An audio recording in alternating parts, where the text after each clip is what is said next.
Stade Aline Sitoé de Ziguinchor, le grand derby qui oppose bien sûr l'ASC Sokoupa Paye en bleu blanc, et l'ASC Djignabo en rouge blanc.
Gars yi tapoter leen ngeen partager live bi ah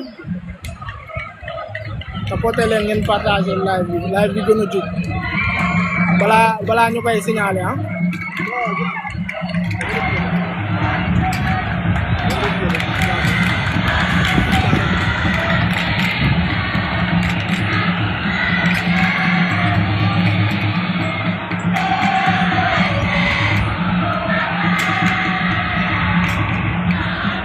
Jirilo dañ ko gagné 2-0 Ajax moo ko dóor 2-0 quoi marsam jeex na.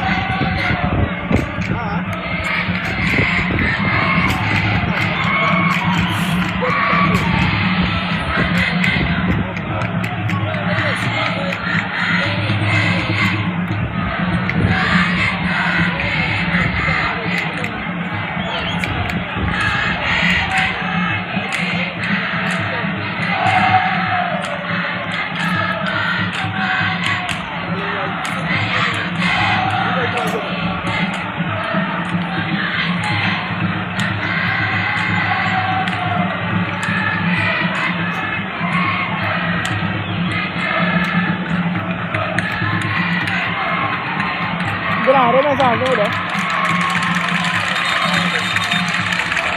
Grand Renaissance nu mu def 2-1 Renaissance moo dóor 2-1 ah.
Di full license ko papaya.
On va pas en feu, en feu, en feu.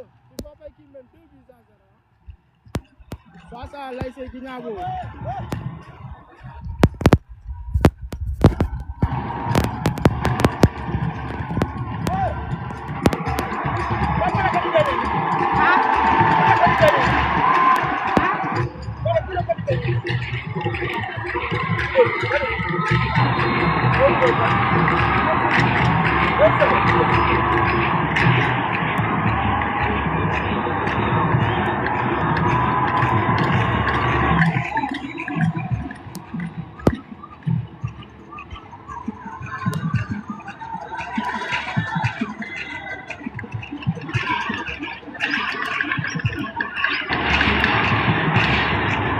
gaay partage leen live bi balaa ñu koy dagg waaye partage leen ngeen tapoté lu bëri mais signalé de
merci beaucoup merci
troisième vidéo sur Papaya.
match bi 3-0 la premier mi-temps Sokouba Faye moo mené ASC Djignabo 3-0.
Trois 0 pour l'ASC Sokouba Faye qui mène en blanc.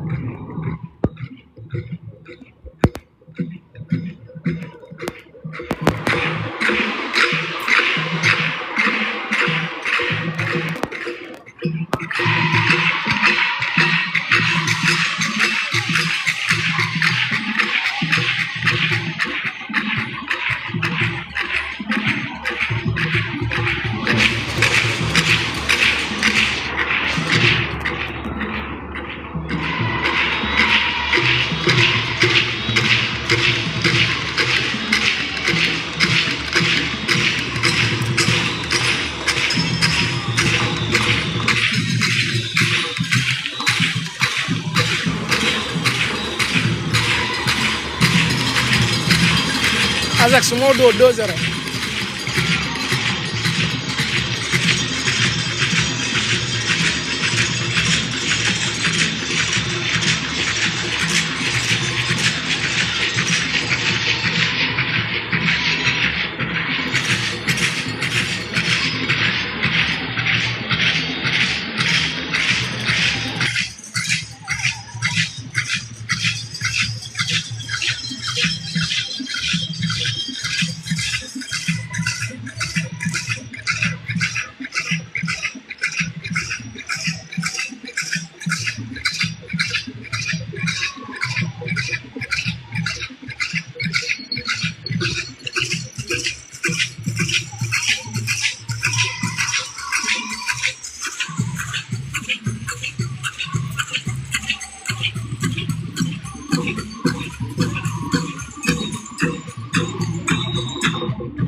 3-0 pour l'ASC Sekuba Baye de Ziguinchor. Sekuba Baye moo mené ASC Djignabo 3-0. Sekuba Baye moo nekk en blanc. L'ASC Djignabo moo nekk en rouge.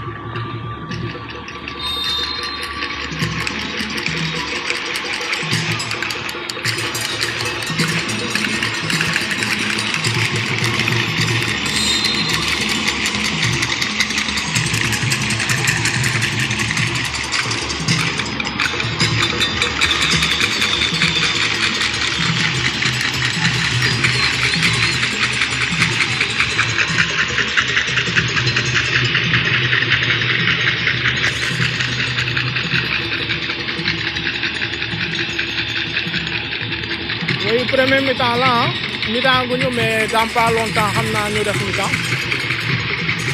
Premier mi-temps 3-0.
3-0 pour Supapay, premier mi-temps. Supapay en blanc qui mène 3-0 face à l'ASC Djignabo en rouge.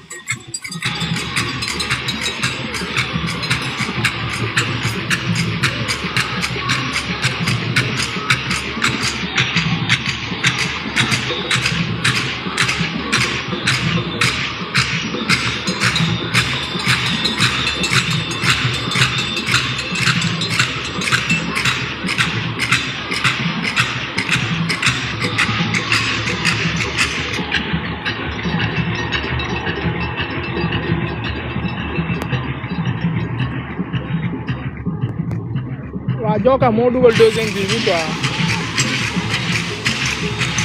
Babacar moo doublé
Kai.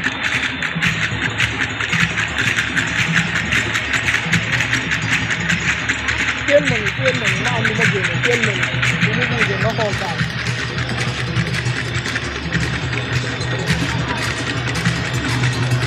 Đấy, dần dần.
mi-temps nañu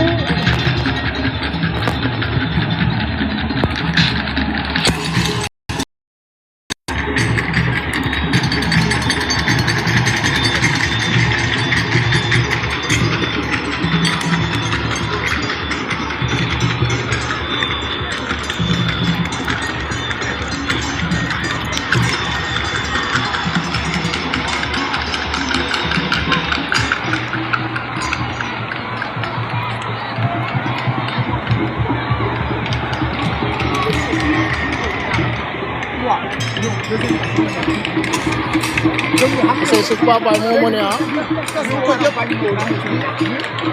bañ loolu ñu tax suñu bopp ne ñoom fii ñu ngi duggee le 3 mooy ñu rey suñu bopp fii ñu rey suñu bopp fii wala ñu ñoom suñu kër fii ñu suñu ba ñu mais ñun bu ñu dugal ñeneen ñu war ñu sax internet ñun waruñu leen ne benn bii sax ñu parce que après ñu day compté parce que ñaar ñooy toog dañu war a bay leen suñu ñaar ñooy toog 3 ans bi daf ñu arrangé après suba kon ñun nañu gën a kii ouais ñaari góor yi ñu dëgër wala bay ñu dëgër joga ci kaw nañu dëgër comment amul leneen ñu ci lépp baax na yàlla ñu gën a tabat la ci abu ñu ngi def moom ci côté bu bay fa 2 heures la ñu jël fa bac waaw si bu loolu ba bu ko jeexale na dëgër na dëgër bac même cas ñu kaw ñu relation waay sa kaw ñu gën loolu seen kaw dëgër mais ñu terminer c'est pas mal parce que ñu ko ak même rythme mais dañuy maintenir tab bi mooy suñu temps ñoom duñ fa yegg ba ñu ñu ñoo ko ko xalaat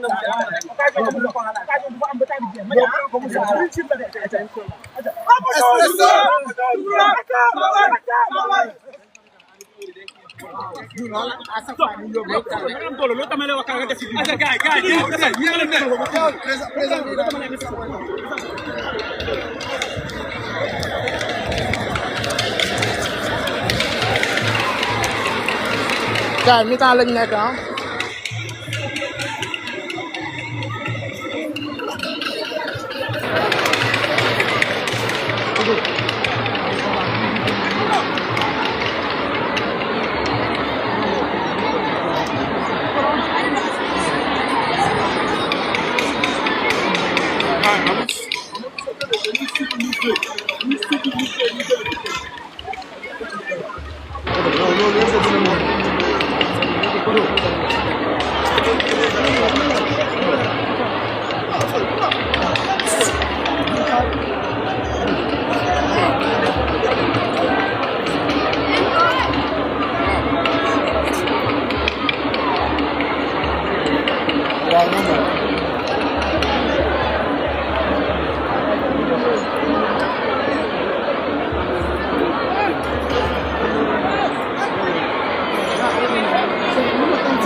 engagement ñun personnel ñun jour ñun suñu engagement personnel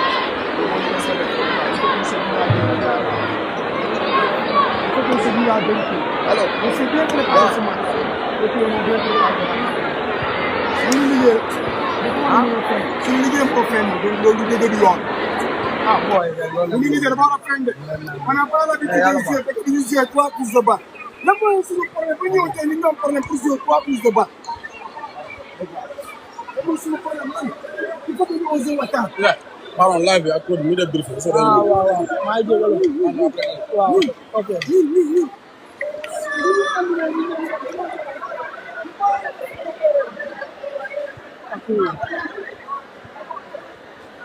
naka la.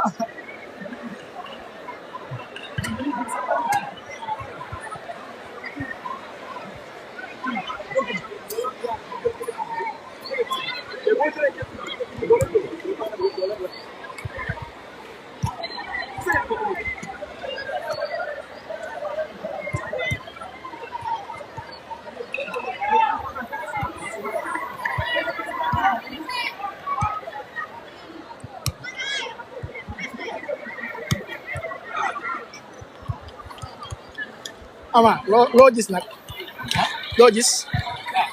kontaan la quoi. Vraiment liggéey bi feeñ na quoi lu ñu yàq yóbbu. di ñaaxaat gars yi bu baax parce que doyal ñu si biir. doyal ñu de. doyal ñu de bilaay. waaw. day ñëw. incha allah. Boy Fils loo gis. loo gis. non ndam rek. te affaire yi nga ñëw. waaw gars yi ñu bëgg moom. Ah. waaw ah waaw bilaay namoon nañ ko trop bilaay. moon ngeen ko waaw def incha allah. ah kon baax na Idi loo gis Idi loo gis rek yow deuxième bi daa ñëwaat waaw métti rek kàpp si ah match bi ah xam nga jëliwaat dugalaat yeneen ñaar rek muy seeg ñu rek mu seeg ah waaw incha Yoro loo gis nag waaw rek ah 3-0 moom kay yëpp puusaat équipe bi rek ah waaw ñu jëlee li des quoi mu des équipe moom 8 lañ ko war a jël 8 ans waaw 8 moom ah kon baax 8 lañ jëm de fils loo gis li nga gis mooy lu nekk liggéey fan yi lu métti li yëpp ah waaw yàlla mu ngi ñu koy fekk waaw mu ngi fay ah waaw ok parce que li ñu fan yi métti na trop métti na de métti na trop te waa koñ yëpp waa koñ bi ñëpp a sonn isa ñoo ko sonn de xale boo gis muy wax mag boo maire yëpp ñëpp a ngi wax ah waaye saa yi moom dañuy ñaan yàlla mas bi gën ñu gën a dugal rek ah waaw ñu gën a kii plié mas bi incha allah ci leen d'accord jaajëf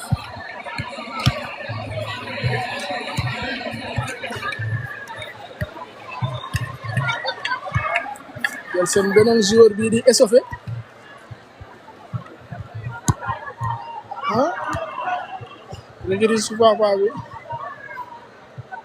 waaw mais joueur yaa ngi koy waajal de ah day ñëw ah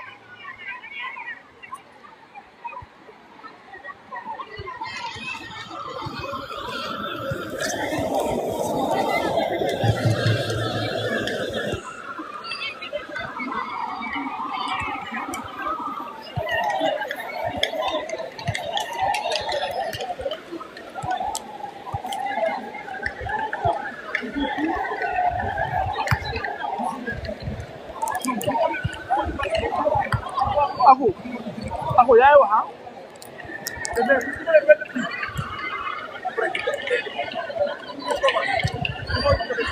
espresso loo gis non mas bi comme dab comme problème yi du mas. ah yabu ah yabu dafa juddoo si ñun kon loolu mën na ñëw yabu tey. ah c'est très facile duñ ko nangu sax. duñ ko nangu. waaw rek etek e jox. Etek e jox, de retour. ah amul bàyyi voilà ala acu. amul bàyyi de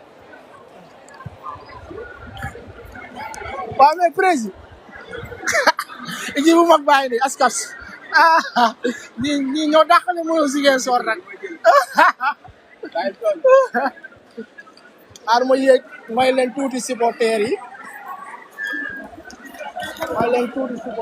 quoi alors ah 3 la ah 3 ok. waaw 3 la kii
waaw supporter yi suma baay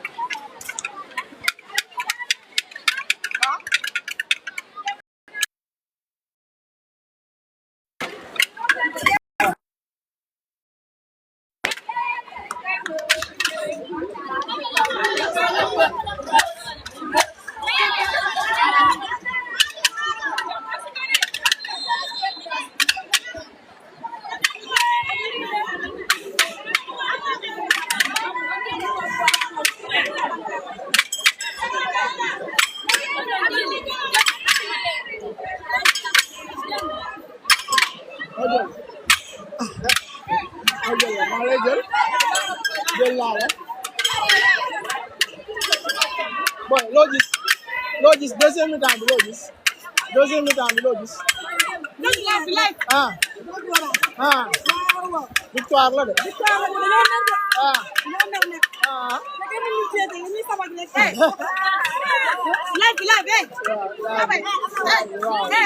Allez, c'est bon, bye.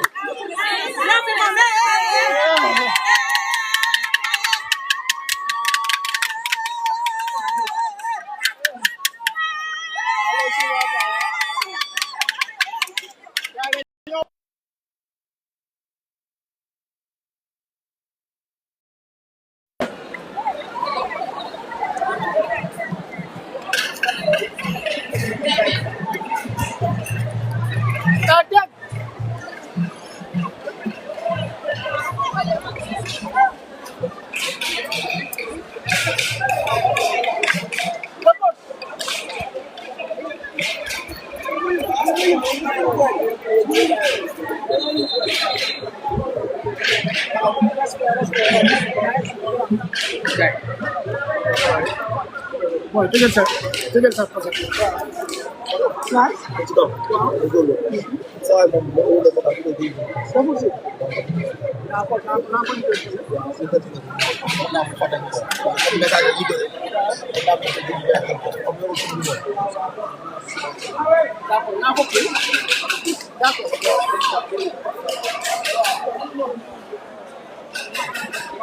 Gars, bàyyi ma leen live bi bàyyi ma dellu nekkat en place parce que léegi mu commencé quoi.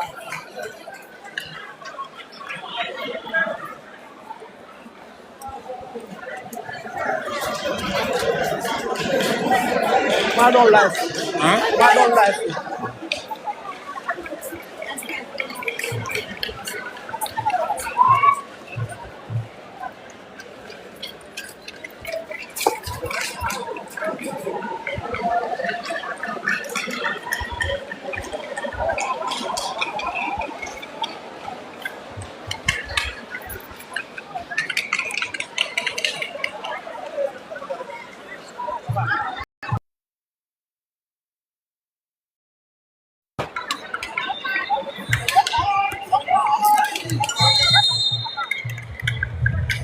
Gars masih bi tàmbali ak na xaaral ma dawaat côté bëri xaaral ma daw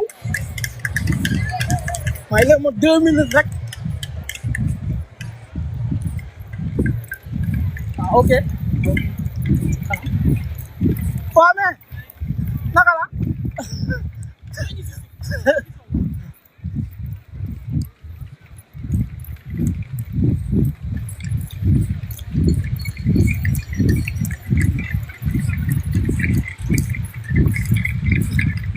ñoom la ka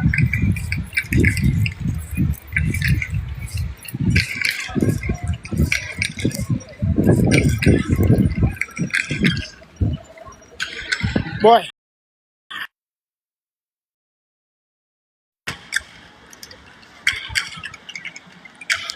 voilà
wow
4e but de l'ASC Suku Papaya.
C'est bon? Son bi ñëw na.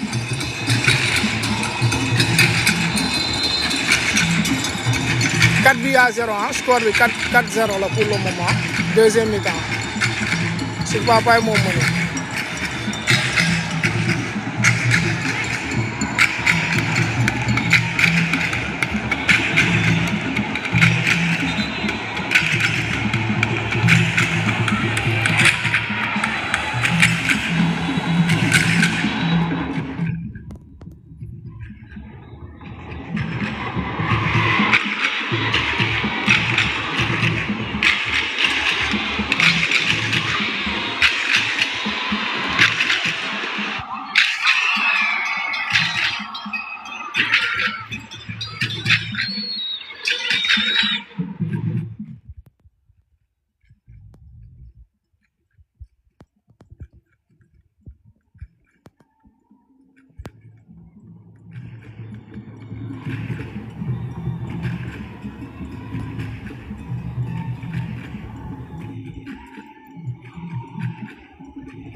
Ini la leçon.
Muy cool.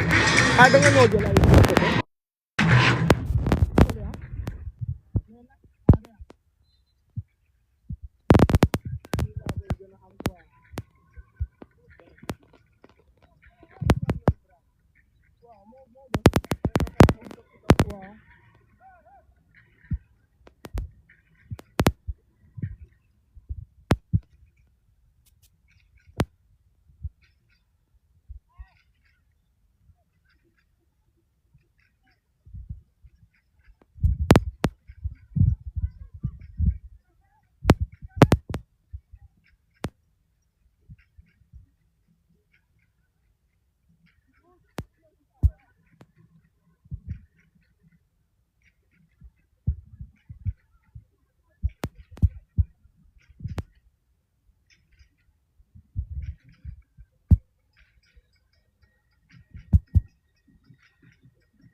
Maa xamul lu tax muy dagg kay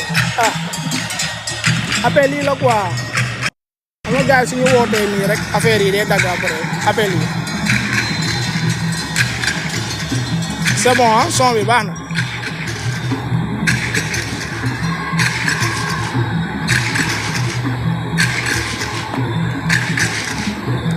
appel yi la quoi moo tax gars yi dañuy woote rek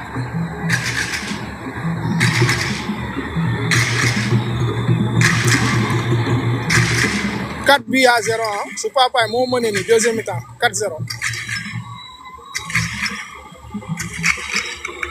su Papa en blanc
Si vous venez bien sûr de nous rejoindre, sachez que le score est de 4-0 en faveur de l'ASC Soko Papaye face à l'ASC Djignabo en rouge.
Le numéro 9, c'est qui encore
quatre buts à 0 pour Soko Papaye.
Quel but!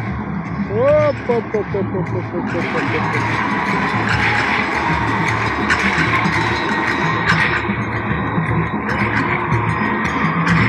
Quel but de l'ASC Guinguinéo. Hop, hop, hop, hop, hop. Non, mais Bibi, rafet na.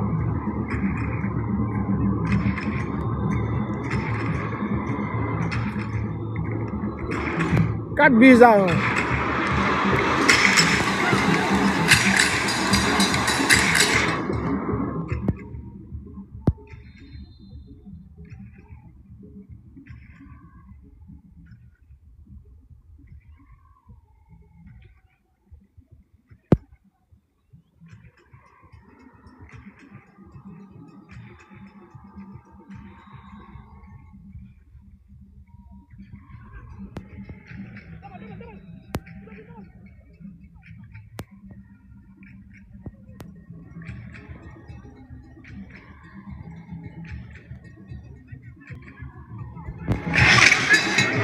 Quatre buts à 1, score bi 4 buts à 1 la Super Boy moo mëne Super Boy en blanc moo mëne Guinguinéo en rouge.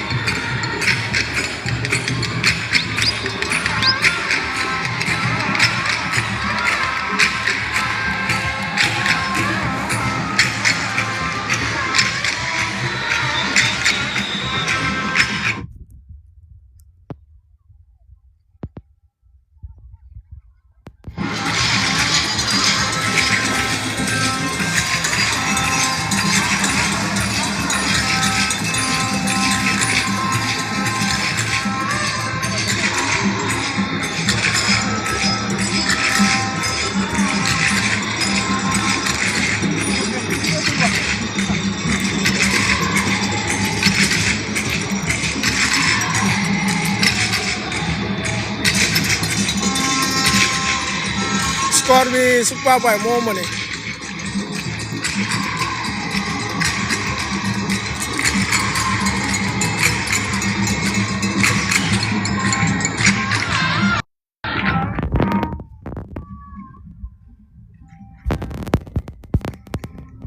Quatre buts à 1.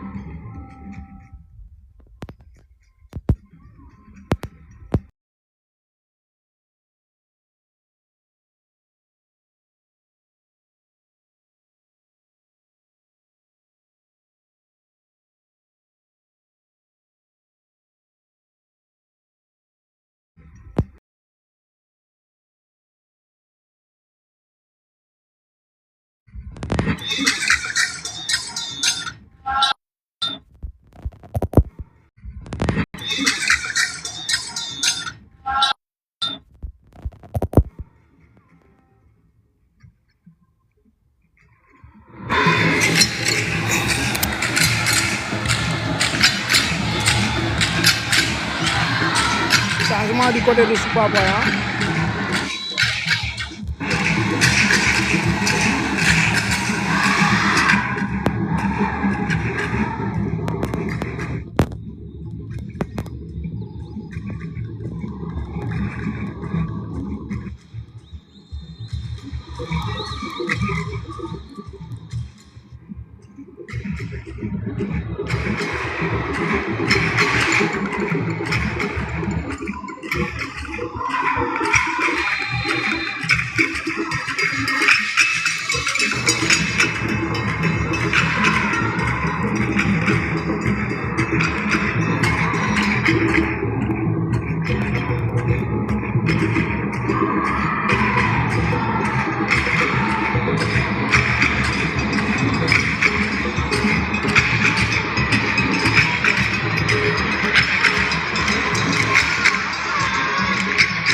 occasion ratée par l'ASC Sikobar.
Score 4 buts à 1 pour Sikobar. Sikobar en blanc, Djignabo en rouge.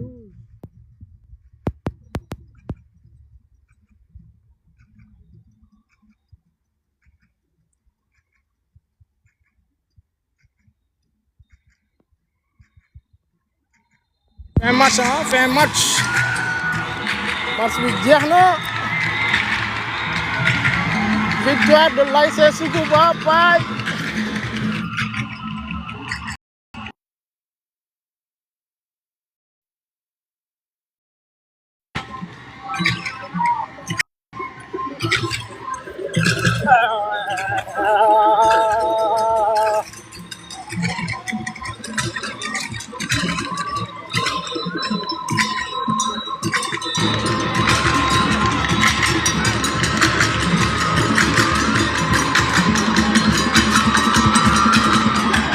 courage, hein?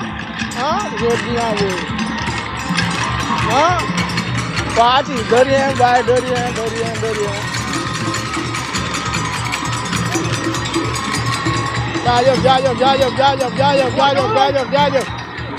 Jaajëf Koto. Jaajëf. Boy, Kapi. Boy, nuyu leen gaay ñu leen di seetaan nuyu leen gaay. Kapi nuyu gaay. Baykara nuyu gaay. Jaajëf. Félicitations. Prési. Félicitations. Jaajëf. Prési. Tu félicitations.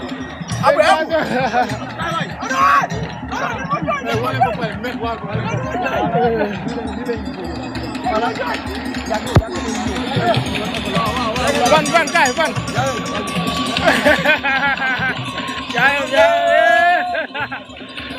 Kalau. Kalau katen mo ni ma defar fi. Filmel live mo.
Deve supporter après il y a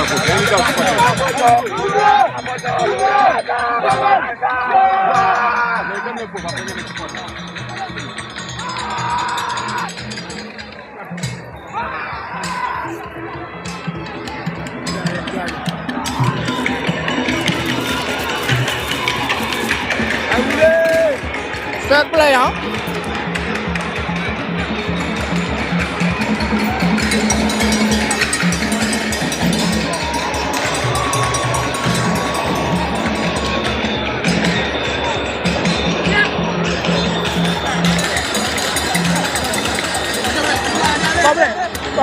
Dara découragé en Fabre. Mais moi, fair play. Esprit de fair play, hein? Esprit de fair play, hein? Fair play. Jaajëf.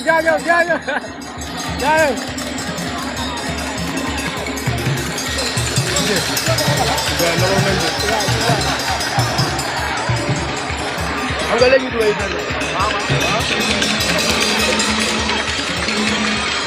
félicitations Yaya, félicitations.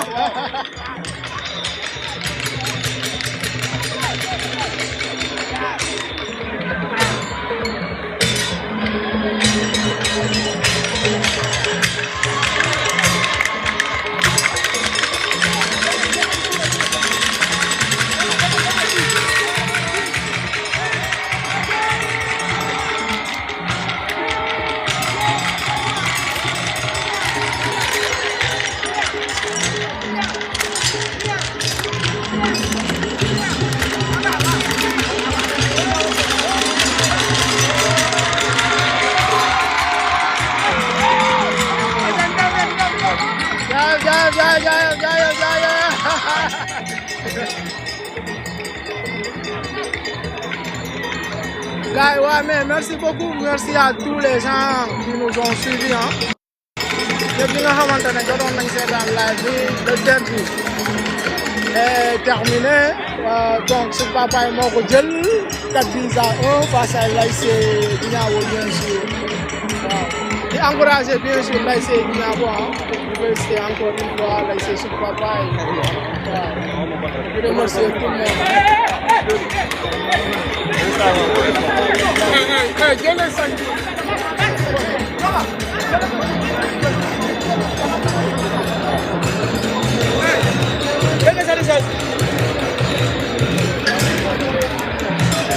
Vale, 3.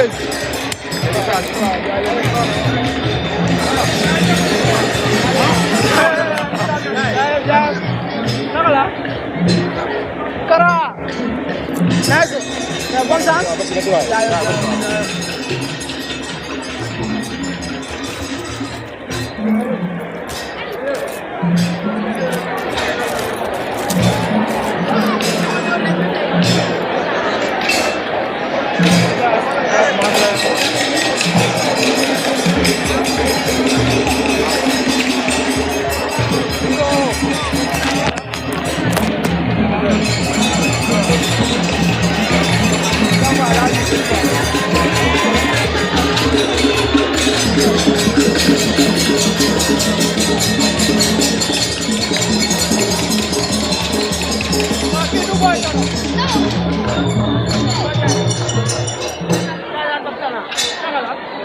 Jangan di sini ya.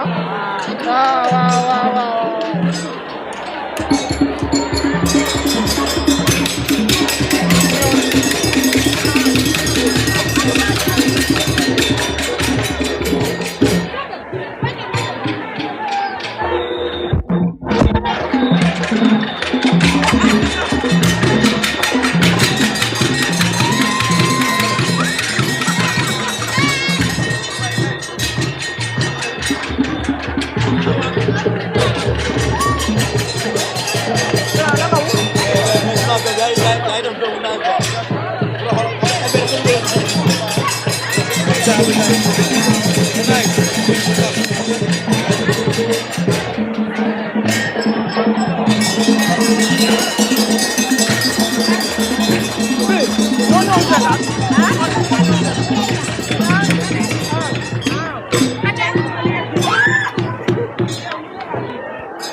Kat lañ doon. Yaa ne sa waa. Boy bi bëggante